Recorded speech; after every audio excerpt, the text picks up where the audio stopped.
Howdy, it's Rev Kev again, checking in, April 1st, 2020. We are living in some strange times. More and more cities are taking drastic steps to contain the spread of the coronavirus. Please listen, follow the guidelines that the CDC and our government are setting. We need to slow the spread of this virus. We need to flatten the curve. I know we all want to get back to life as we know it or knew it, but we have to stop the spread of this virus. We as a church have taken drastic steps as well.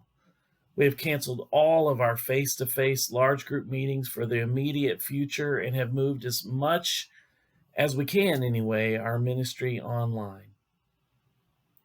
That's what it takes to contain a global pandemic like the coronavirus.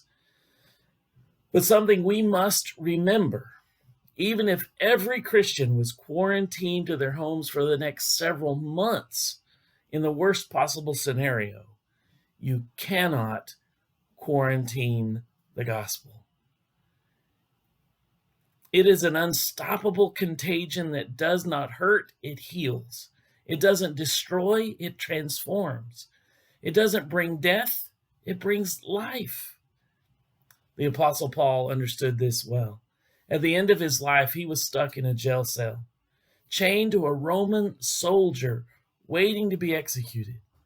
He was in a final and ultimate quarantine of sorts, if you will. But he wrote these words in 2 Timothy 2:9. He said, "And because I preach the good news, I am suffering and have been chained like a criminal.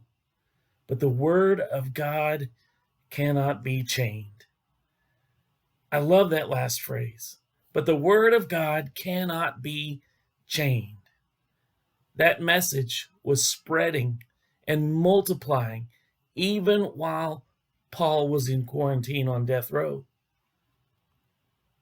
In the same way, we may feel somewhat quarantined during this time of social distancing and house confinement for many, but the word of God cannot be chained. I believe that we are living in a time where the gospel could spread faster and farther than ever before. The circumstances surrounding this pandemic can actually accelerate the spread of the good news of the gospel of Jesus Christ.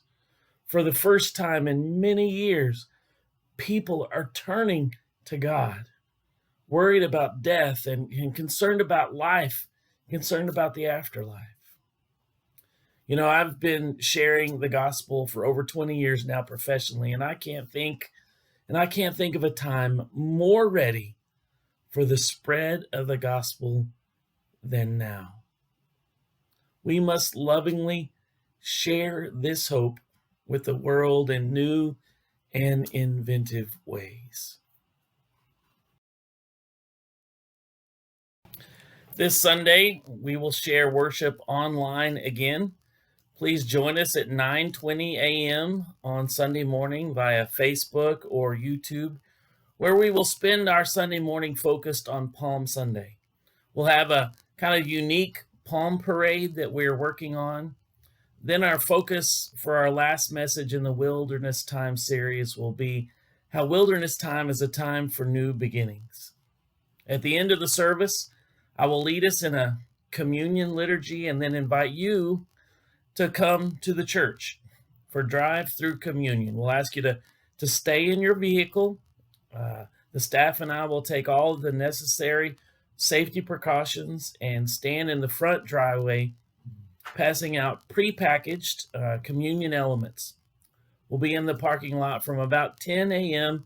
until noon, passing out the communion elements. Also, next week is Holy Week, and so we will be sending a Maundy Thursday liturgy home with you that we're calling Sacred Suppers, something for you and your family to do together during your meal together on Thursday night. Well, I think that's all for now. God bless and stay safe.